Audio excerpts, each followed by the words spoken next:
Mari kita panjatkan puja puji syukur kehadirat Allah Subhanahu wa taala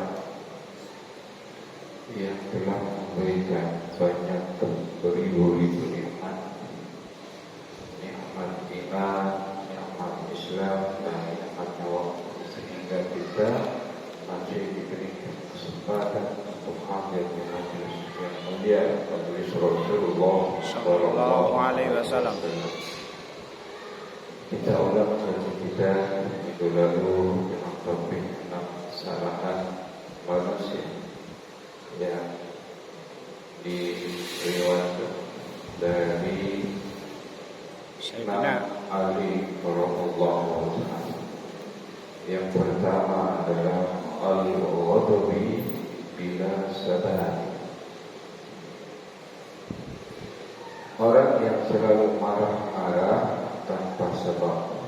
Orang seperti ini harus kita hindari, karena dalam kehidupan sehari-hari banyak teman yang baik, ada juga teman yang berkelakuan buruk. Al-ghadabi bila sabab, marah tanpa sebab, atau dalam bahasa Arabnya al-ghadabi fi kulli syai'. Dia marah kepada apa saja, segala sesuatunya bisa dijadikan alibi untuk dia marah-marah. Orang seperti ini janganlah kita jadikan teman. Ini pernah kita bahas, penting, patut dan harus kita ulang-ulang supaya dipaham. Karena yang namanya ilmu, kalau kita tidak ulang, kita lupakan begitu saja, haram hukum. Karena sudah lama kita menghafal, sudah lama kita membaca dan berusaha untuk mengulang-ulang supaya kita ingat dalam kehidupan keseharian. Orang yang seperti ini, al-ghadabi fi kulli syai', itu harus kita hindari supaya kita tidak ketempuan, supaya kita tidak kena amarah. Karena kalau sudah kena amarahnya, terjadi percekcokan, pertengkaran, malah menjadikan mudarat. Yang kedua adalah al-kalami fi ghairi naf'i. Rasulullah Sallallahu Alaihi Wasallam mengajarkan kepada kita, mengkana yu'minu billahi wal yawmil akhir falyaqul khairan aw liyasmut. Kalaulah kita menemukan orang yang perkataannya tanpa makna, bualan-bualan saja, ini juga patut kita jauh, jangan kita jadikan teman. Takut-takut kita nimbrung ikut membalas omongannya, kita terjerumus kepada ghibah yang rugi kita sendiri. Al-kalamu fi ghairi naf'i, perkataannya tanpa makna. Rasulullah SAW mengajarkan kepada kita, barang siapa yang beriman kepada hari akhir, beriman kepada Allah dan hari kiamat, maka hendaklah dia berkata-kata yang baik-baik saja atau diam. Falyaqul khairan aw liyasmut. Ini ciri-ciri sebagai seorang mukmin. Ini ciri-ciri sebagai seorang mukmin. Orang Islam, orang mukmin, dia makan makanan yang baik-baik, keluar dari perkataan, dari omongannya adalah omongan yang baik-baik. Seperti ibaratnya madu. Al-mu'min kamathalil nahri. Seorang mukmin diperumpamakan seperti lebah. Lebah itu kalau makan, yang dimakan adalah madu, sesuatu yang baik, dan perkataannya juga baik. Apa yang dikeluarkan lepas, perbuatannya, kelakuannya adalah baik. Madu. Jadi yang dihirup madu, yang dihasilkan juga madu. Ini perumpamaan daripada orang mukmin. Al-mu'min kamathalil nahl. Perumpamaan seorang mukmin adalah seperti lebah. Jadi kita harus menghindari al-kalam fi ghairi naf'i. Harus kita ikuti ajaran Rasulullah sallallahu alaihi wasallam seperti yang diriwayatkan dalam hadisnya, man kana yu'minu billah wal yawmil akhir falyaqul khairan aw liyasmut. Hendaklah berkata-kata yang baik. Bila tidak mampu berkata-kata yang baik, bila tidak bisa berkata-kata baik, hendaklah kita diam. Hendaklah kita diam. Diam itu adalah suatu kontrol emosi dari manusia, supaya kita tidak terjerumus pada perkataan-perkataan yang mudarat seperti riba. Ma'asyiral muslimin rahimahullah. Yang ketiga adalah al-'ati'atu fi ghairi mawdi'iha. Memberikan sesuatu tidak pada tempatnya. Kemarin sudah saya contohkan, memberikan sesuatu itu adalah baik, tetapi bila tidak pada tempatnya akan menjadi mudarat. Kalau kita punya hutang, kita punya sambutan kepada orang lain, kewajiban kita adalah membayar. Ini adalah kewajiban kita, karena bila kita berhutang 1.000 rupiah saja, kita sampai akhir hayat tidak bisa membayar 1.000 rupiah saja, itu akan tersangkut. Amalan-amalan kita akan bisa-bisa nanti di akhirat amalan-amalan kebaikan kita akan dikurangi. Makanya kalau dalam setiap proses pemakaman jenazah disolatkan di masjid, ahli warisnya, keluarganya selalu mengatakan barang siapa yang punya sangkut hutang piutangkan jenazah harus menghubungi ahli warisnya. Ini menyangkut nanti kehidupannya. Semua amalnya tertolak kalau ada hutang yang belum dibayar, walaupun itu 1.000 rupiah. Caranya bagaimana? Kalau kita tidak mampu untuk 1.000, 2.000, 10.000, kita minta keikhlasan kepada penjual, kepada orang yang kita hutangi. Saya punya hutang 1.000 rupiah, kembalian kemarin saya kurang, saya mohon keikhlasannya. Ya cuma 1.000 yang saya ikhlas. Seperti itu.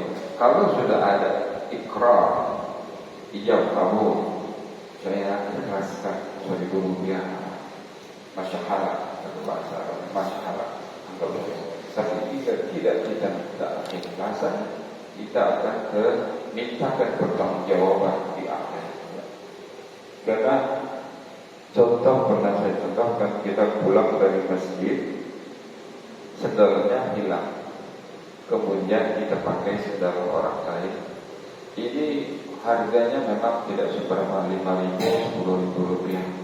Kalau kita pakai sendal yang bukan milik kita, itu sudah termasuk kita mencuri. Nanti di akhirat kita akan dipotong salat kita, ibadah kita sebanyak 70 waktu yang diterima oleh Allah Subhanahu wa taala. Dalam hidup berapa salat kita yang diterima, kita yang wallahu a'lam belum tahu. Tetapi kalau kita mengambil sesuatu barang yang bukan hak kita, yang murah, harganya mungkin 5.000, 10.000 sebagai sedekah, itu kita akan bertanggungjawabkan hadapan Allah. Harta kita berupa amal soleh dikurangi 70 waktu yang diterima Allah Subhanahu wa taala. Auzubillah subhanahu wa ta'ala. Ma'asyiral muslimin, rahimahullah, ini patut kita jadikan perhatian, patut kita jadikan pelajaran, patut kita jadikan ibrah. Karena janganlah sampai nanti di akhirat kita jadi orang yang merugi karena amal-amal soleh kita dikurangi. Di dunia, fi amal wala hisab. Di dunia ini kita beramal saja, tidak ada hisab. Fil akhirah, di akhirat nanti, fi hisab wala amal. Di akhirat nanti ada balasan dari Allah Subhanahu wa taala tanpa mampu lagi kita beramal. Kalau kita kurang sedekah, kita perbanyak sedekah. Tidak bisa. Di dunia, di amal soleh, wala hisab, tidak ada hisab. Namun nanti di akhirat, walakin fil akhirah fi hisab wala amal. Balasan saja, azab mungkin atau nikmat kubur barangnya itu tanpa kita bisa beramal. Fi hisab wala amal. Yang ketiga adalah yang keempat adalah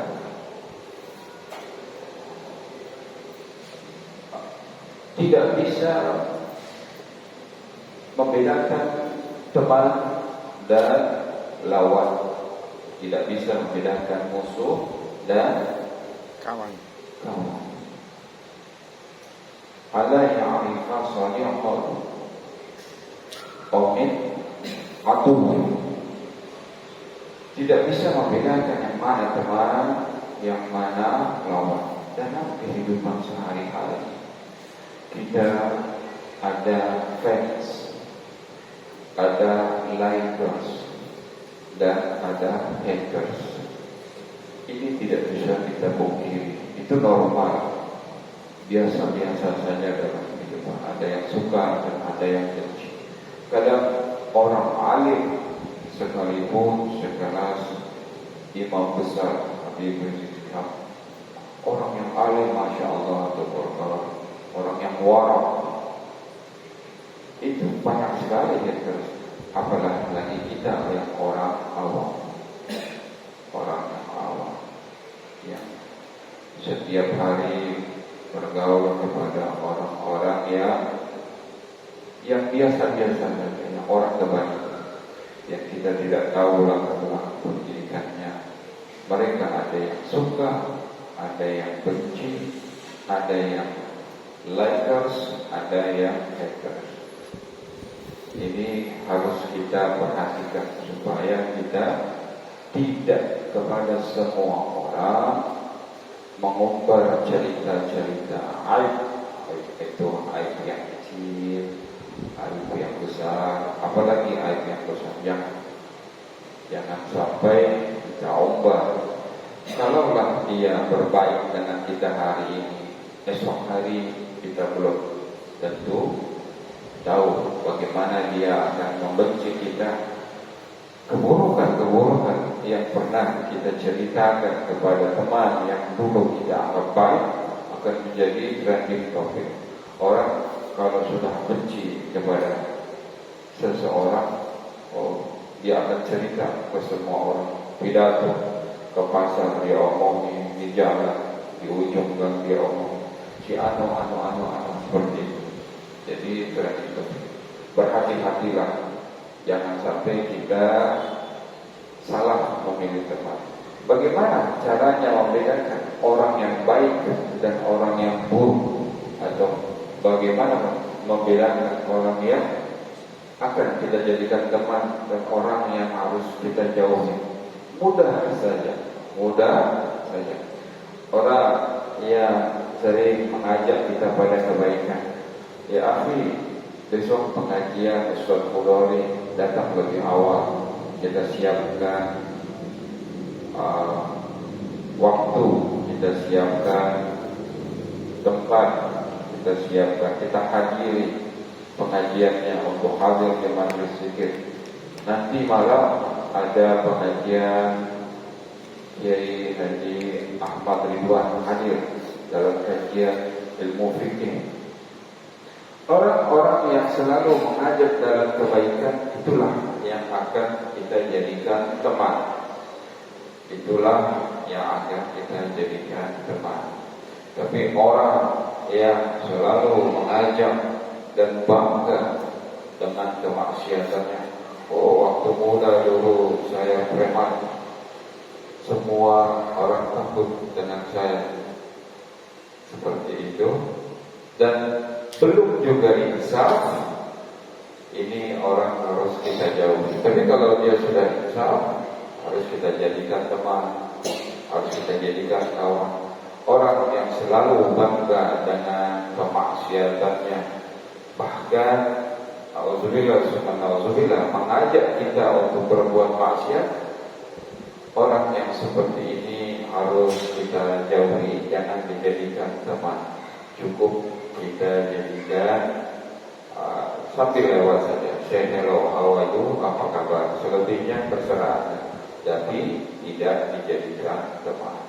Jangan sampai kita terjerumus kepada lembah kemaksiatan yang nantinya akan menjerumuskan kita pada keburukan. Yang kelima adalah insafus sir. Insafus sir ini adalah menampakkan kejahatan, menampakkan keburukan, aib kita. Kadang dunia ini memang sudah berubah. Dunia sudah berubah. Dulu kita belum mengenal media sosial, sekarang sudah mengenal media sosial. Mau berangkat kerja selfie, mau tamasya selfie, mau beramal soleh barangkali memberi zakat selfie, semuanya selfie. Nah, perlu kita perhatikan, insafus diri adalah menampakkan keburukan. Mungkin hati-hati kita bertengkar dengan tetangga, bertengkar dengan mertua, bertengkar dengan saudara, bertengkar dengan anak, istri. Itu jangan sekali-kali kita pasang dalam status sosial sehingga orang lain mengetahui aib kita. Janganlah sampai kita mengharapkan simpati dari mereka. Mereka tidak akan simpati terhadap kita, justru mereka berhati-hati kepada kita karena kita punya satu perlakuan buruk yang nanti kalau dijadikan teman, kalau dia baik, nanti dia postingan baik. Kalau ada sesuatu yang keseleo dia, akan dia tampakkan dalam statusnya. Justru hal yang seperti ini dia akan berhati-hati. Janganlah harap orang lain menjadi simpati kepada kita, tetapi justru orang lain akan takut berteman kepada kita. Yang terakhir adalah mempercayai semua orang sehingga kita tidak bisa membedakan. Kembali lagi, dalam hidup ada yang senang, ada yang benci. Kalaulah dia baik sama kita hari ini, dia akan cerita yang baik-baik. Besok kalau dia benci atau kita keseleo, akan menjadi tidak topik. Janganlah sampai kita curhat, apalagi sesuatu perkara yang berat tentang aib rumah tangga, tentang hutang, tentang segalanya. Janganlah kita curhat kepada siapa saja. Kalau mau curhat, curhatlah kepada Allah Subhanahu wa Ta'ala. Allah Zat yang Maha Pemberi pertolongan. Allah adalah Zat yang Maha Pemberi solusi. Allah adalah Zat yang memberikan segala sesuatu jalan keluarnya. Sehingga kalau kita mau curhat, insya Allah aib kita tidak akan bocor kemana-mana. Kalau orang pandai kita menutup aib sendiri, berarti kita masih punya rasa malu. Artinya dalam hadis Rasulullah Sallallahu Alaihi Wasallam mengatakan al-haya'u minal iman, malu sebagian daripada iman. Masyaallah muslimin rahimahullah, sekarang sudah akhir zaman itu ditandai dengan waktu berjalan begitu cepat. Taqarrubuz zaman. Dulu perasaan kita baru mengenal istri kita, sekarang kita sudah punya anak, bahkan anak kita sudah besar dan ingin minta dinikahkan. Akhirnya apa? Waktu berjalan begitu cepat. Setahun rasa sebulan, sebulan rasa seminggu, seminggu rasa sehari, sehari rasanya baru 1 jam yang baru. Itu adalah tanda-tanda akhir zaman. Terus taqarrubus suq. Dulu kita berjalan naik angkot, naik kereta pergi ke Tanah Abang beli baju baru. Sekarang dengan klik depan mata 1-2 jam kemudian tok tok tok, assalamualaikum. Itu pasarnya didekatkan. Taqarrubus suq. Untuk itu marilah kita banyak berzikir memberikan ketenangan iman. Ala bizikrillah tatma'innul qulub. Dengan banyak berzikir, insyaallah batin kita tenang, jiwa kita tenang. Mari kita tutup dengan doa. Semoga kaji kita bermanfaat untuk diri saya pribadi dan semuanya. Kita doakan kepada tetangga-tetangga kita yang sedang sakit, diangkat penyakitnya seperti sedia kala. Kita doakan kepada tetangga-tetangga kita yang sedang kesusahan, yang sedang terlilit hutang, semoga diberikan rezeki yang banyak, yang luas, yang halal, yang barakah. Kita doakan kepada anak-anak kita yang sedang menuntut ilmu, semoga diberikan kesehatan, mudah menyerap ilmu pengetahuan secara mudah dan gampang, sehingga mereka menjadi anak-anak yang pintar, berguna bagi nusa dan bangsa dan kedua orang tuanya. Ala hadhihi niyyah wa bi kulli niyatin salihah wa ila hadratin nabi. Al-Fatihah. A'udzu billahi minasy syaithanir rajim. Bismillahirrahmanirrahim. Alhamdulillahi rabbil alamin, arrahmanir rahim, maliki yaumiddin. Iyyaka na'budu wa iyyaka nasta'in. Ihdinas siratal mustaqim. Siratal ladzina an'amta 'alaihim ghairil maghdubi 'alaihim waladdallin. Amin. Allahumma ij'al iftahana 'abwal khair wa abwab ni'mah wa abwab quwwah wa abwab rizq wa abwab jannah. Allahumma ati raqabana minan nar wa riqaba min azwajina minan nar wa riqaba abaina wa ummahatina wa dhurriyyatina minan nar ya arhamar rahimin. Allahumma bihaqqil Fatihah wa bashiril Fatihah wa bi karamatil Fatihah wa bi mu'jizatil Fatihah farzil ham wa ya kasiful gham wa ya dafi'al bala ya Allah wa ya dafi'al bala ya Rahim wa ya dafi'al bala ya Rahman. Da'wahum fiha subhanakallahumma wa tahiyyatuhum fiha salam wa akhiru da'wahum alhamdulillahi rabbil alamin. Lebih kurang mohon maaf. Wabillahi taufiq wal hidayah. Wassalamualaikum warahmatullahi wabarakatuh. Waalaikumsalam warahmatullahi wabarakatuh.